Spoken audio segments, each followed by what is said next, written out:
Welcome to Do the Talk podcast. It is a real estate podcast that teaches regular people how to invest in real estate. My name is Ibrahim. I am your host. My co-host is Ahmed Lawal. We are committed to make investing in real estate seamless as much as possible. So if you are interested to learn and grow, you are you are in the right place. Keep in mind, this is not a get rich quick scheme, as we've always been saying this. But if you trust the process, believe me, things will go in place. Ahmed, how are you doing today? Ibrahim, thank you for the introduction. It's been very busy week, both from my hand and I believe on your hand as well. But here we are today, just our commitment to our people to always bring this to them, and continually showing that real estate is something that we want everybody to invest in. So, guys, welcome to the podcast today again. We want this to be an interactive session, and guys, please, if you have any question, concern,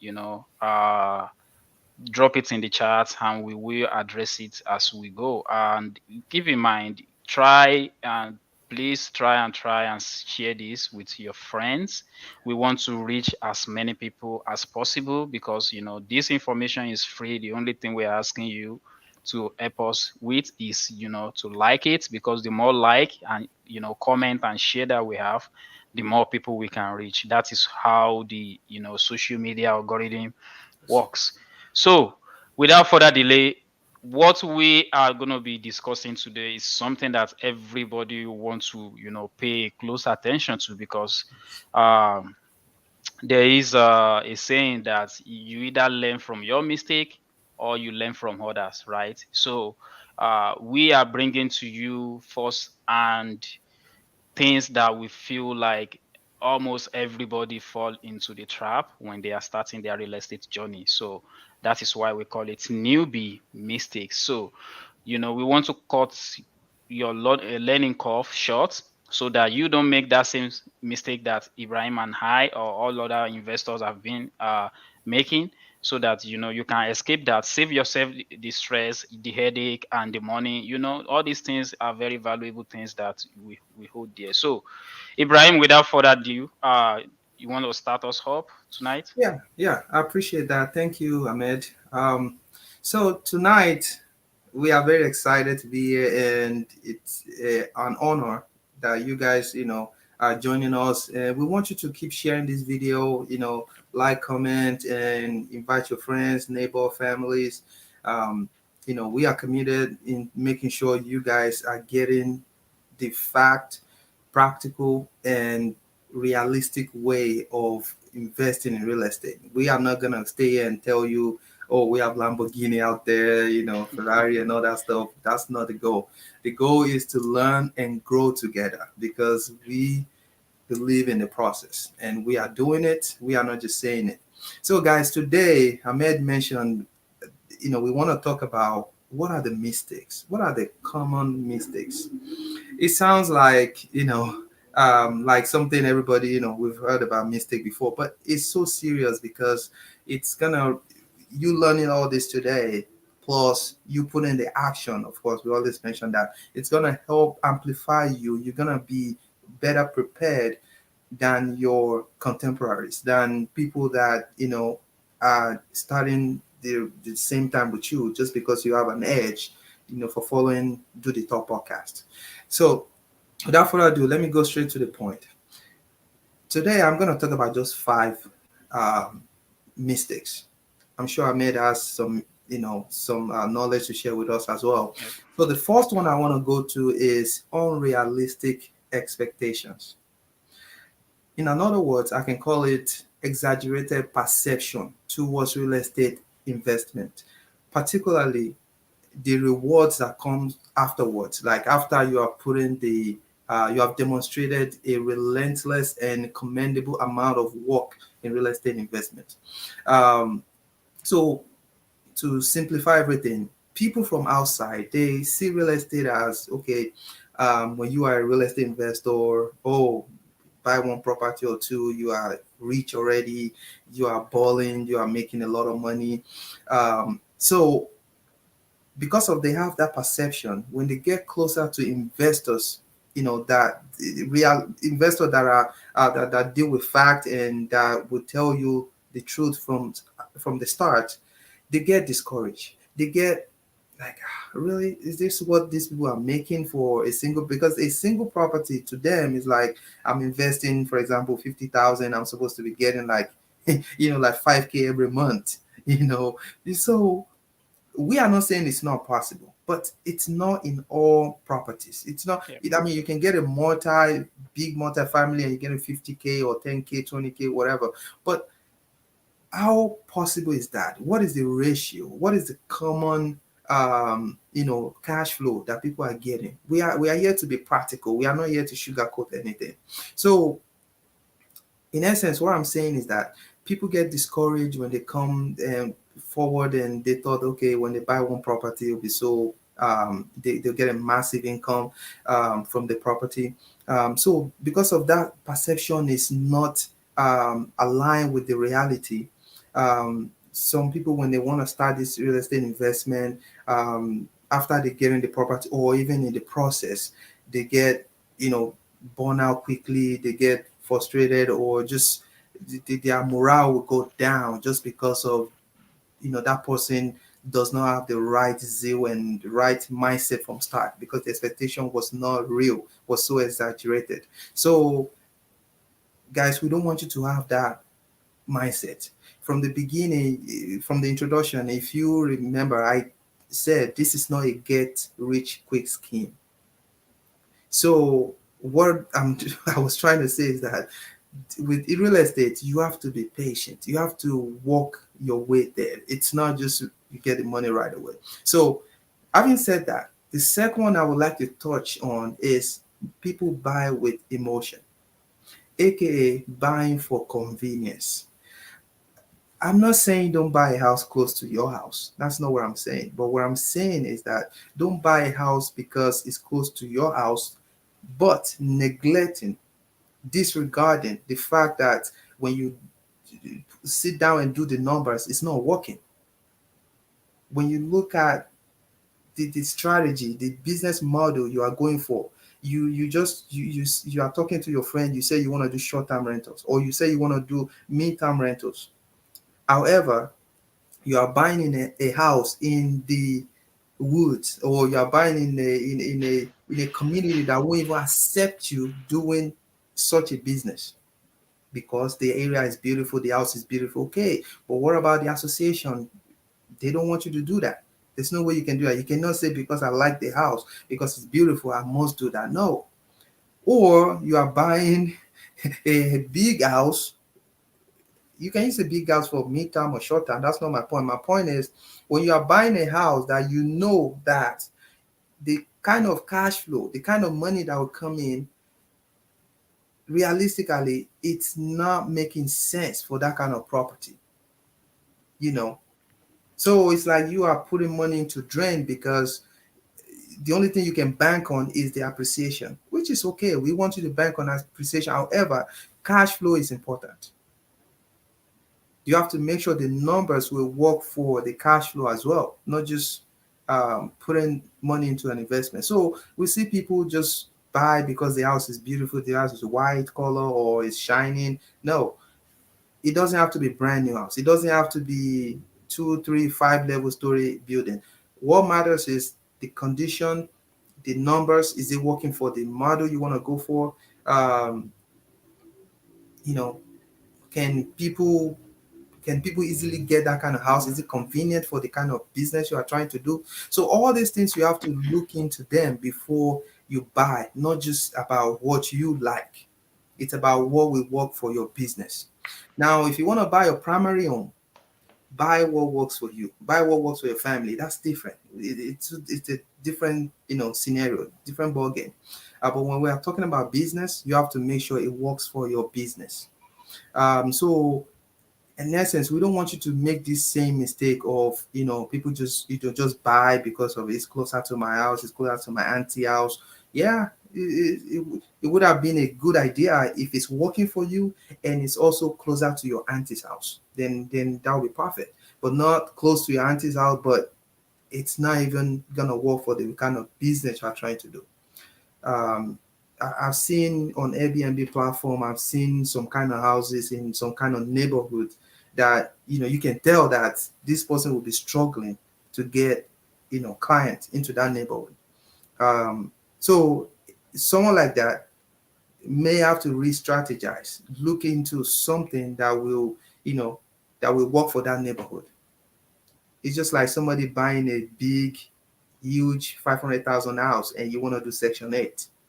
I mean, what do you think about that? It's like you probably won't get you probably won't get what you are trying to You get. The won't cash even flow will break be even. You won't even break you even. won't I break mean, even because yeah. So you have to make sure it's gonna work for the model. What you are the kind of business you are trying to set up. Now let's go to the third one. For time's sake, lack of patience. This is the big one. So, in other words, inadequate zeal, inadequate resilience. It's a very big one because we all know, I've mentioned it already. This business, it is for the people that have extra, like, you have to have the zeal. You have to be ready for it. You have to understand that real estate is not quick rich setup. It's a long term goal. It's a long term wealth roadmap or bedrock or um, you know a steady and very secure resources that will get you to where you are going, which is to be financially independent. We see a lot of people, they want to get into real estate, which is great. We want you to do that. But if you don't have that skin, you don't have that time, you don't have that patience, you don't have that energy, it's not a great idea to jump into it. The good news here? The good news is that you can actually be a passive investor. You can actually give the money or the resources out to someone else, and that person will invest for you, and you getting cash flow, you getting money, a return on your investment without having to manage, without having to, face all the headache in the process, that comes with the whole package. And guess what? You're still making your money and you are still an investor because your money is growing. So we don't want you to make the mistake of just jumping into it. As much as we want you to invest in real estate, we have to tell you the fact. We are not here to sugarcoat everything. I already said that. So please, make sure this is going to work for you. Make sure if you don't have the energy, you don't have the time, your situation is not perfectly fit for this kind of business, then look for someone who is doing it, and that person would get into the business with you, guide you through everything. That is if you still want to be part of it, or and your resources or your cash or your assets, whatever you want to use to invest in that real estate, and it to that person on a contract basis. You'll be getting your return, and you know things will go. In future, it's gonna be, of course, like we said, it's gonna be a time tested stuff. It's not like right away you're gonna be rich or anything. Keep doing it, trust the process, and you will be fine. Real estate, one thing I meant, real estate is very forgiving. yep, This is what I absolutely. mean by that. Any kind of business, if you screw up right away, you might not get any other chance. Well, with real estate, when you screw up, there's the other way around you can come back. Like, you just have to be strategic. In fact, screwing up in real estate, some pros will tell you it's really a good thing. Like, it just make you be more smarter, like be more knowledgeable, because the next time you're not going to do that kind of mistake. In fact, Yep. it means you have one experience that your contemporaries does not or do not have. So um, it's just good to be rounded. We don't want we are not trying to teach you not to make any kind of mistake. No, we know you're still gonna make mistake, but we are trying to limit and reduce the kind of mistake you make. So Let me go to the fourth one, which is not checking the condition of the property carefully before going to the deal. Of course, there's nothing wrong buying a fixer upper. There's nothing wrong buying a run that excuse me a home that needs repair. There's nothing wrong with What do that. you mean by fixer upper? What do Okay. you mean by fixer upper? Yeah, thank you for that. So fixer upper is a kind of house that needs to be fixed, and the level of fixing, it's not just the normal rehab, like okay, I just want to paint the wall. No, it really needs more than that. Like it might be a roof, drywall, some plumbing, some electrical a little bit, or you want to upgrade the entire breaker, the breaker for the electrical. You want to maybe fix the ceiling, and it needs more work than the regular rehab that typically we do at home. So they call it fixer upper because after you fix it, you are uppering the house. You know, so it's like you are improving and increasing the value of that property. So that's fixer upper. But you help me add to that after when you get the mic. Or do you have anything to add to that? No, really, you hit the nail on the head. I just want, our audience might not. Some of our audience are just newbie, which is who we are Sure, targeting. Is sure. we want to make sure we break down those words so that they Yeah, understand. That is why sure, I kind of drag you back. Sorry, sure, I sure, interrupt you. sure. Yeah, I see that. So, yeah, fixer upper is we don't. There's nothing wrong buying a fixer upper, but what we what I'm getting to today is that when you want to buy a house, make sure since it's a fixer upper and the condition that the seller or the agent noted is that, for example, let's say I'm just going to paint a scenario here. The agent says, okay, this house, the roof needs to be changed, toilet is bad, plumbing and everything, but everything else is fine. Now, they did not mention that the foundation is cracked or is broken or is damaged or the footing is has shifted and all that, but they talked about the surface, okay, the one you can see. Okay. Now, as a good investor or as an investor that that carefully examine or assess property, you just don't say, oh, because they told me the roof is bad, okay, it's just the roof. Because they said the window is bad, just the window. No, try to take, if because we know you are a newbie, we know you are new to this, so we don't expect you to know all this, but try to take a technician, a contractor, an investor that has been doing this, take them with you. You'll be surprised. There's something you don't see that that person will see just because he or she has been doing it before. Or take a contractor with you, they might be able to figure something that, at the end you'll be happy taking that moves or taking that step.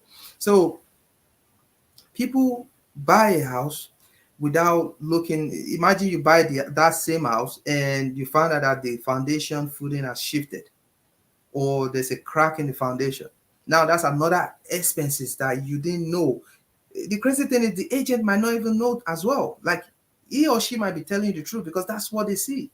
Okay, the roof is bad, this is bad, but they did not see the foundation because their job essentially is not to be digging into foundation or anything.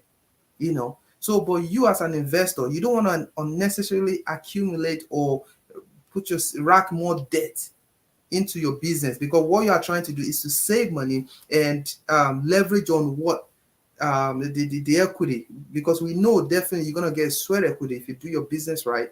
Like assess the property very well, inspect it, call a contractor, investor, let them look into it, make sure the number is working, and you buy the house, you fix it up. Trust me, when the appraiser comes to that house, there's a very, very high chance that the house will give you sweat equity, because in most cases, there's always a reward for you fixing, like a fixer upper fixing properly, and you're trying to refinance or maybe borrow or any kind of strategy you want to use. We'll into that another topic. Any strategy you want to use, you will get more money for for the sweat, for the energy you are putting to the repair. So We don't want you to just buy any kind of house. Make sure you check it properly.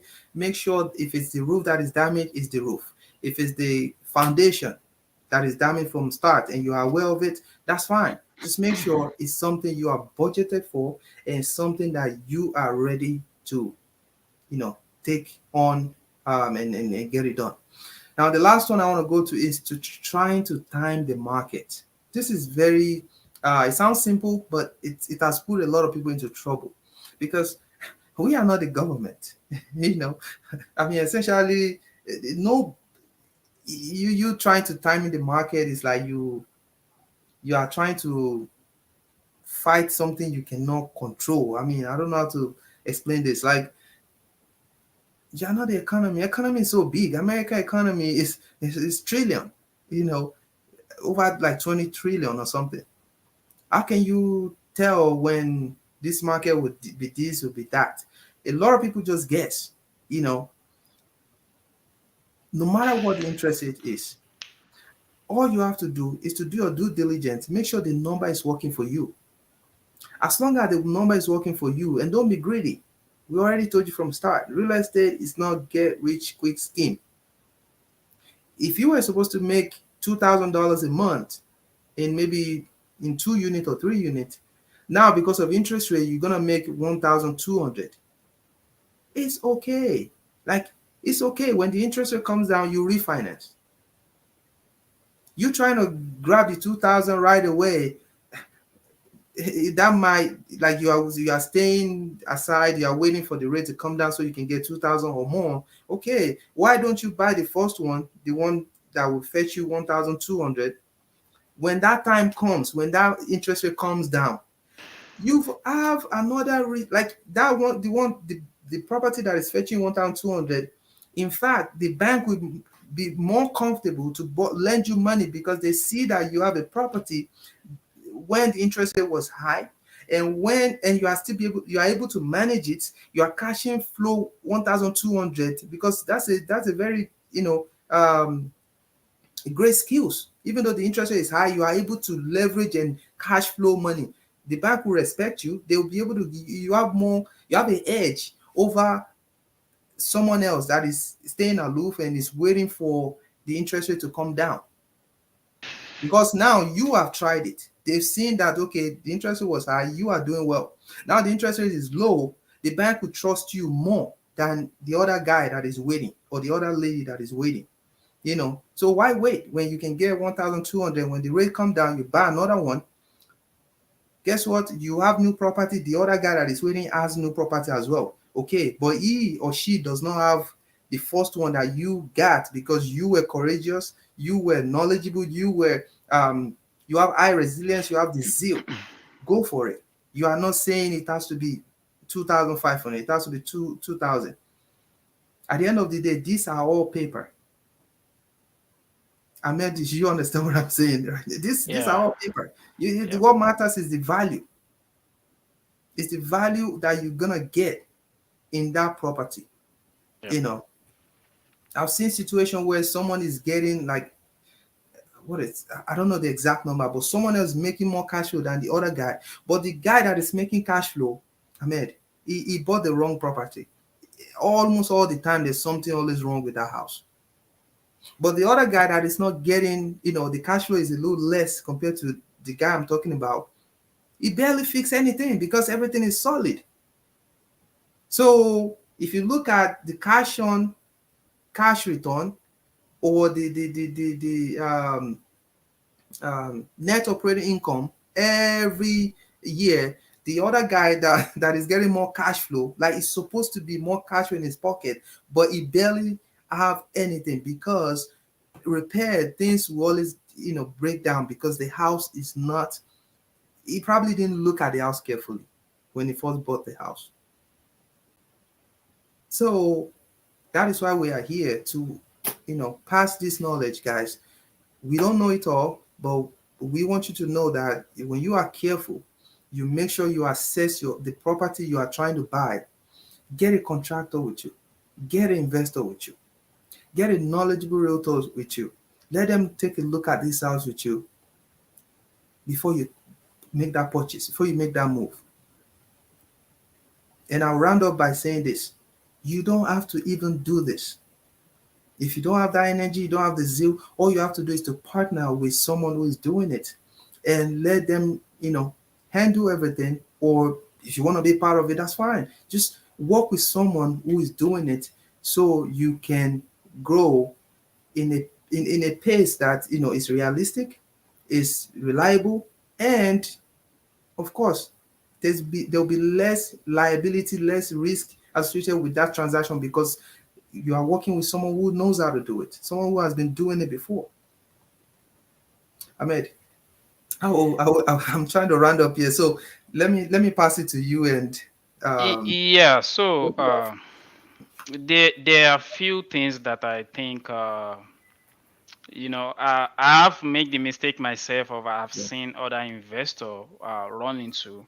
I'm going to pick up from where you left off, really. So basically, I see a lot of people that want to jump into real estate getting impatient and don't ask enough questions and jump into investing themselves. Uh, I always say this: invest in your education yeah, first. Take your time to invest in your education. Ibrahim mentioned something earlier, like you time the market, make sure what you are buying is actually uh, going to cash flow yeah. at that time. But you can't determine that if you don't invest in your education. You don't even know when it's right to buy Sure. a duplex, when it's right to buy a single family, or okay, this single family, the number makes sense, I need to jump into it. So that is why I always say invest in your education. However, there is a shortcut to that. The shortcut is basically, you know grab a team. Don't be cheap. Grab a contractor that will be willing to check the house for you. Grab a contractor that you just pay few bucks and we save you thousands of dollars at the end of the day. So I'm going to share this experience. So I once want to buy a 3 bedroom in Kokomo, and the contract and everything, we are under contract with this seller, and I'm very happy, and I was thinking I have a good deal. So after I went other contracts, I call my contractor. He live here in India, and I'm like, do you have some time this Sunday? Let's go up to Kokomo and go and see this house. Ibrahim, immediately we jump off the car. The guy look at me and do like this to me, like no, because the seller is right there, with us, and he did this to me like, no, you are not buying this. The soil is soaked with water. That is why there's all kind of leaking at the cross space.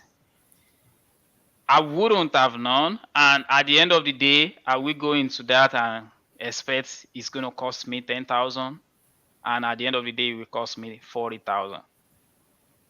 It will have been a disaster. So there's a damp in that underground. Yes, so there's a big apartment complex next to it, and it looks like the gutter that they did, like, run straight to that house, and nobody is saying anything about it. So the soil has been is very very wet. But inexperienced me, if I didn't take that opportunity of let me just grab my contractor and let's just go together and see what's going on, I probably will make that mistake. And which is why I mentioned, don't be scared to reach out to people. Always reach out to people, because they will save you tons of money on a long run. Another one that I see most is a lot of people think this should be easy. I don't know where they get that idea from, because if it is easy, don't you think everybody will be doing it? We're all going to be a millionaire by now. It's not supposed to be. So investor come online and started showing you videos and walk you through their property. That is after they've gone through so many disappointments, working with contractors, trying to put this house under contract, telling them you're going to put 10% down, and at the end of the day, we are putting 15, 20% down. That is after all those headache. But nobody sees it, right? So if you are that mindset of, oh, they tell me if I have this, I should be good to go, then you're probably going to quit. Yeah. You're probably going to quit because there are things that will come your way that you will find it very challenging, but they are something you can navigate if you put yourself in the right place. If you work with experienced people that have been doing this, from time to time, it is something that you can navigate. So get out of the it's supposed to be easy mindset. And that is why I always tell people that I'm not a fan of convincing people, because I want you to have a why before you jump into it. If you face challenges, your why will keep you going, because you know where you are going to. You visualize that end goal, and that keep your morale up, and everything that comes to you is just like, okay, it's another challenge, then we walk through it, right? But if you don't have a good or solid why, you want to jump into real estate because your friend is like talking to you about it, you might want to revisit it. Or better still, just like Ibrahim said, you don't have to be an active investor. You can be a passive investor by just investing with someone until you actually pick up your why, until you actually get all the experience that you needed. You know, try to invest with someone or learn from someone that is actually doing deals. So that is very, very key. Moving on is, even though we are sharing all these experiences that we've had, and we are trying to shorten your learning curve by telling you this is real, you have to avoid this, you have to avoid that, your experience is still yours. Not until you start, that is when your experience actually starts. you Yes. know Everybody's experience is going to be different, so what you're going to face is going to be different from what I'm going to face, or what Ibrahim is going to face. Yes. So you am I going to small multifamily, you might be specializing in single family. It's a different, it's still the same real estate but different animal. You have to work it to make it work. So that is another big one. Underwriting is key. Numbers don't lie. But if you don't know how to underwrite, how do you even know if the number works in the first place? I don't see how you will be able to, tell if the number lie or not, because in the first place you don't even know what underwriting is. So you have to be able to underwrite. You have to be able to check your numbers, know what your exit strategy is, know where you are buying. Your location is key. You need to be strategic about it. It is a business. Ibrahim mentioned something earlier about buying with emotions. If you don't see it as a business, you will fall a victim of buying with emotions. Because if you doing midterm renting, if you are buying three bedroom house, you know you're gonna be having to connect with insurance guys, a relocation specialist, and you know what they want already. If you are focusing on travel nurses and medical professionals, you will need to research what they want. So you want to get a house that is at the location that they want. Things you're going to put in that house is going to be suitable for them. It's going to be suitable for this caliber of people that you're going to be renting to. So basically, without understanding the entire game, the real estate world, understanding your number, understanding underwriting and everything, all these things come into underwriting, knowing what you are going to be renting this house for at the end of the day, because you will be convincing a lot of people in the transaction. You will be convincing your loan officer, this is how much I think this house will be giving me. Especially if you are using DSCR. We've discussed DSCR. If you want to know more about DSCR, you can go to episode 3, where we discuss some non-traditional financing. So especially if you're going to be using DSCR, you have to convince all these people that this is a good investment and this is the reason why they should invest in you. So you have to underwrite, you have to know your number. It is a must. You can't skip it. So it is something that everybody wants to just jump into. Why it is profitable, I will strongly advise you educate yourself, you talk to people, build your team. If it $200 goes a long way in real estate, it's going to save you a lot. The guy I took to Kokomo that saved me like 30K, I only pay him $100. I drove him there, bring him back, pay him $100 for maybe 2 hours trip that we both, and that saved me thousands. If I jump into that deal, I will regret it for sure. You see, that is why you need to keep talking to people. If you don't know, real estate is very, very cool arena. Grab someone that know and go there. The same guy is working on my rehab that I'm doing right now. He knew one day if I can get that house, he will be working on it, right? But I still don't count on that. I still pay him for the time that he spent and plus the money that he saved me. So you have to bring value to people. At the same time, they will help you scale so quickly, scale up so fast.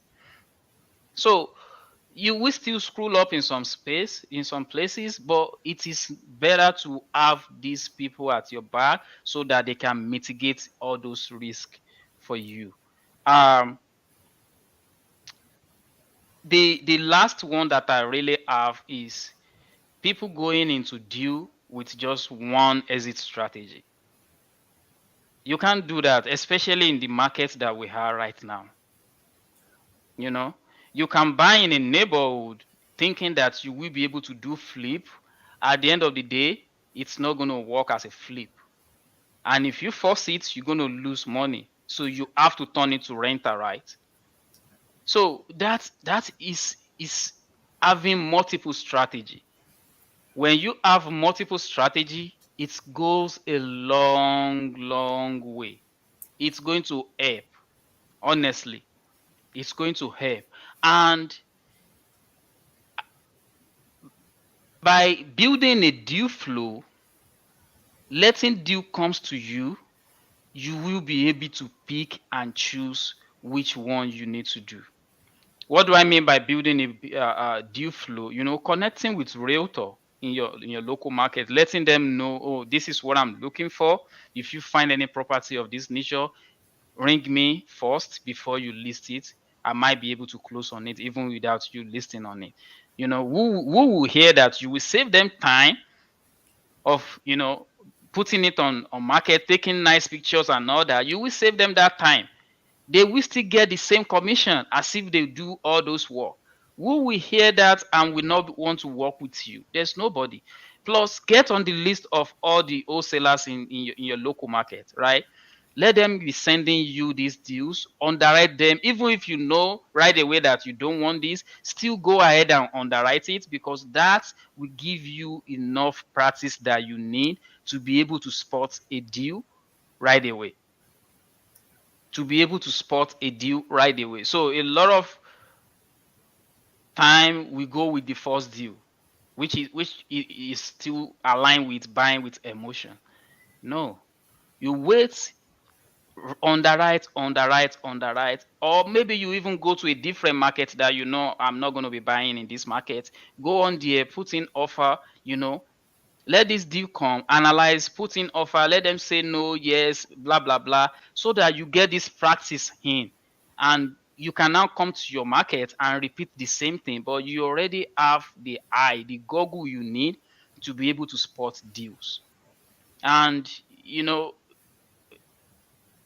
money actually be is actually you can actually make a lot of money in real estate from value add, which is why I kind of, drag Ibrahim back a little bit earlier to explain fixer upper because when you add value to a house, you can actually make a lot of money. by doing it. From sweat equity, from buying it deep, you can actually make a lot of money, or even flipping it and sell it back. However, to be able to see that, you need some goggles. You need to be able to spot things that ordinary person that would just want to buy the house and live there cannot see. That is how the money is being made in real estate. So to be able to do this, you need these skills that I mentioned. You need to be able to underwrite. You need to get your practice in. And the longer you stay on the sideline, just like Ibrahim said earlier, the the the the the the more money you are wasting. The longer you stay on the sideline, the more money you are wasting. So let me use this analogy real quick. So let's say you have 10,000 in 2018, and you put that same 10,000 in the wardrobe and lock it up. Your money is still there, nothing happens to it. 2023, you bring out that money, right? You bring out the money thinking that 10,000 is still the same. It's not, because of something called inflation. you know Inflation has eaten into that money. The value still is still 10,000, but what that 10,000 can buy in 2018 is not the same as what that 10,000 can buy in 2023. So the value of money have actually decreased. So jumping in now is actually great. Two things, because now you break the genes of, oh, I'm scared, I don't want to do this. Secondly, you actually are getting the game, and now your money is in an investment that is inflation edge. There's no other thing like real estate. Investment wise, it is so cool, and when you play the game right, you're gonna win on many levels. Not just one, not just two, not just three. You're gonna win on multiple levels. So that is everything that I think, for time's sake, a lot of newbie fall into, like the easy mindset, lack of underwriting skills. Uh, they don't invest enough in themselves. They don't get practice under their belt. Practice, practice, practice, practice. Plus, you can't go inside a deal with one exit strategy. You need to be thinking two, three. If this doesn't work, then I can easily do this. If this doesn't work, then I can easily do this. If this doesn't work, I can easily do this. So you need to be able to, be flexible, just like Ibrahim used to say. You need to be flexible in real estate, so that, you know, you might buy a house right now when the market is good, but before you finish all the rehab and everything, the market might be turning down. Boom. So if you don't have multiple exit strategy, then that flip, you won't be able to sell it. It's just going to be sitting on market. So you might want to consider, okay, can I furnish it up and do mid-term renting? Can I furnish it up and do short-term renting? Can I lease it out as a renter and still, break even, or just cash flow for now? And a lot of people think breaking even is losing money. No, it's not. Breaking even, now you have tax benefits, you have appreciation, and your money is now inflation hedge, because that house is actually appreciating. So I don't want to take too much of our time. If you have any questions, like we always say, please drop it in the comments. We will in the comment box, and we will answer your question. And you know, we are taking our time every Friday night while people are chilling with their family. Some are going to the club to do this. So the only thing we ask in return is, like, subscribe, and share this with your friend. Don't Yes. let us have scarcity mindset. Like, oh, if I share it with him or her, now he knows that I want to invest in real estate, and the space is going to be competitive. No, if we think the same way, we are not going to be coming here every Friday and be sharing all these things, all these cool things that we are doing to you guys. Don't have that scarcity mindset. Be free. The space is still. Uh, Imagine how many people are making money in one transaction. You have real estate agents, you have the seller, you have the buyer, you have the brokerage is making money, you have loan officer, you have appraiser, Inspector. a lot of people are in one transaction making money in one transaction in real estate, and you think it is saturated already. No, don't do that.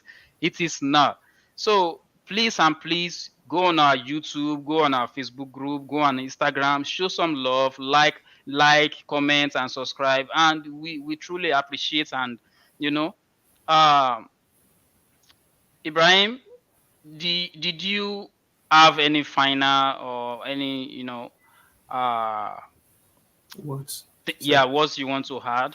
Yes, I would like to add, before I kind of summarize all I've talked about, I want to go back to the underwriting. So I want people to know that I've tried. So before, I used to underwrite on Zillow, and most times I do about three or at least about two a day before. So it's pretty easy for, when you are new. Zillow kind of help you to. I mean, this is not the pro way of underwriting, but Zillow kind of simplify it for you. And it's a good thing that you mentioned, keep doing it. The more you do it, the more you get better at it. But I just want people to know that you don't have to go get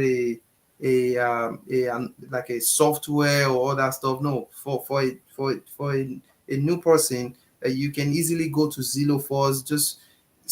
You can tell when you go to Zillow.com, look at a property. For instance, you will see the purchase price of the property. The Zillow rent payment, it's usually 20% down, which is, for typically as an investment property, they want you to pay 20% down. So you see that payment, the rent payment. And when you see the rent payment, you will also see, what we will pay every month in that same Zillow. You'll see what the mortgage will be every month. You kind of compare. Or if you don't see the rent, sometimes you don't see the rent depending on how long the property has been on the on Zillow, or how much information does Zillow has on that property. If they have enough information, you'll see the rent in that area. If not, go to like other resources like Rentometer, like rent.com, whatever, and try to get the rent rate in that area that you are looking at. Compare that with the mortgage payment. And like I mentioned, with Zillow, you have to pay 20% down without the way they set it up. So you look at that, you see that the rent, if there's any cash flow in between, if it's $500, you have to be you have to be cautious and realize that you have maintenance, you have a repair cost, you have vacancy cost, and all those costs. You can make all of them to be $250. Then that means you have $250 cash flow. For some people, that's little. If I buy a house, why would I be getting 250 a month? If you really think deeply into it, you are making more than $250 a month. But peripherally, people will think, oh, $250. Why would I go into the risk of owning a house and somebody would live in my house and I'm just getting $250? It's because you are just thinking surfacely. If you are thinking deeply and logically looking at everything, you realize that it is a very decent amount of cash flow. So underwriting can be easy if you do it every day. Look at resources like Zillow, Redfin, and all that. At least get you started. Absolutely. Nobody will tell you. When you get to a point, you yourself will look for other advanced resources. But we don't want you to just think you have to get those advanced now And for some reason, people will like, okay, they'll keep postponing and procrastinating and all that. So we want you to start with easy and cool software that is free for everyone. Okay. So let me go back to summary where I mentioned that I would like to go back. So first thing, I want us to be realistic with our investment. Realistic with real estate, realistic with the situation on the market, be realistic with yourself. I said yourself because you know yourself. We don't know you. You know yourself. You know your capacity. You know what you can handle. And it's not a crime to work with someone who has been doing it. You don't have to know everything. Of course, I mean, you have your specialty. Maybe you're a nurse, you're a doctor, you're a lawyer, you're a engineer, you're a IT specialist. Yes, you can deal with all that, which is great. The fact that you have interest in real estate, you want to have a passive income, is also commendable. All you have to do is reach out to people that are doing it and try to work with them, and they will guide you through the whole process. And and hopefully things will work out for as you guys start, things will work out. The next one is buying with emotion. We don't want you to buy with emotion. Buy with uh you know try to make sure it works for you. Don't just pay for any property. Look at the numbers, look at the situation in that area, look at the condition of the house, and buy right. When you buy right from the beginning, it saves you from having unnecessary headache. Lack of patience. We want you to have adequate resilience. We want you to be solid minded. Don't go into real estate and thinking it's gonna be easy. Ahmed said that a minute ago. It's not easy. If it's easy, I'm sure everybody will be, billionaire or millionaire right now, because real estate is actually open to anyone who wants to do it. So if it's easy, we all gonna be rich right now because it's available. It is practical. All you have to do is put in the work and things will fall in line. Not checking the condition of the property carefully. I've said that already. Take a contractor with you. Ahmed actually said that too. Take contractor with you. Take someone who knows how to, that knows the T's, that know how to cross the T's and the I's, and all that necessary aspect, or clues that you have to all the necessary things you have to pay attention to before buying the property. If you don't know it, it's not a crime. Get someone who knows it, and that person will guide you through the whole process. Trying to time the market. This is very big. A lot of people are staying now. They are waiting. Ahmed, I don't know how long they're gonna wait for, but they are waiting, hoping that the market will crash or the market will go through. Ibrahim, that is good for both of us, right? Because less competition, right? I don't know when they will stop waiting, because it's like they have that magic that one day this will happen, this will happen. Yeah, We are not saying the economy is perfect or this or that. What we are saying is that waiting is not really putting you in a good spot. yeah. The more property you have in your portfolio, the more stronger, the more business worthy, the more steady, the more reliable the banks or the financial institution The or the more mortgage leverage company you have. or investors, the more leverage you have, the more they will respect you, the more they believe in you, the more they can actually trust you with their funding. Because at the end of the day, one way or the other, to scale up, you need funding. And we are not saying it only has to come from the bank. It can come from the seller, it can come from, but you definitely need funding. No, the more you have in your belt, the more people trust you, the more the credibility. So you stay in one side and like, oh, the interest rate will come down, wait until it comes down. Buy now. When you buy, you don't wait to buy real estate. You buy real estate and wait. Buy, make sure it works for you. Buy it. When that time comes, guess what? You even have more power, more resources, more equity to leverage on to buy another one compared to someone who is staying at the side. Okay. Ahmed, I yield. Yeah, so for me, it's going to be I forgot. I honestly forgot what I want to say. Yeah, it came back. So basically, even though we we came on here today to share our experience and commonly see mistakes that we've seen over the years in real estate. You don't beat yourself up if you still fall a victim of these mistakes. No, don't do that. Also, don't if you have a another setback in your real estate journey, don't beat yourself up. Every just think like every other day. We all go to school, right? There are some tests that you just nail it. You get 100. You smile and you enjoy the day and you just go home, right? And you participate in some tests. You yourself, you are not even expecting anything good because you didn't do good, right? So don't beat yourself up. See it as a learning curve and as a stepping stone.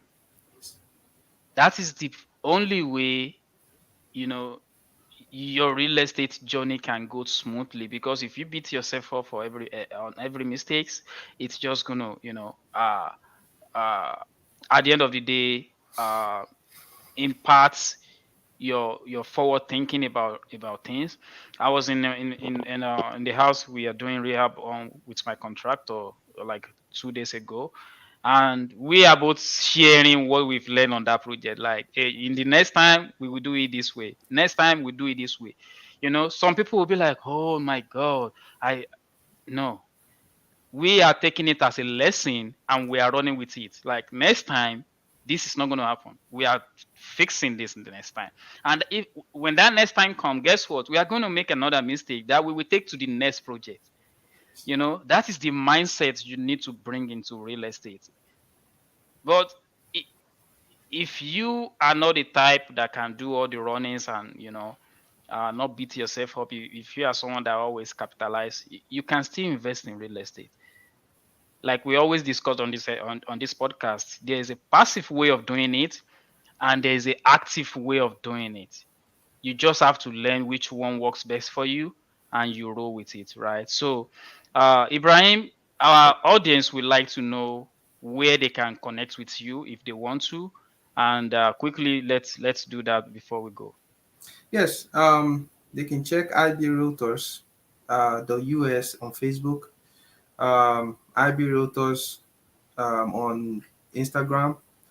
They can call my number 317-728-0213. All right. Real quick before I go, you can hit me up on official Ahmed Lawal. Man like HM as well, but official Ahmed Lawal is my business page, and you can always DM me, ask me any questions. Hey, I am your go-to guy when it comes to creative financing. If I have a subject to question, seller financing question, novation agreement questions, and cash deals. I do cash deal as well. So if you have any of these questions, reach out, and we will be interested in helping out in any capacity I can. I'm always open to. So without further delay, uh stay blessed, stay bold, keep taking action. We will be back here next week. Bye. Bye, guys.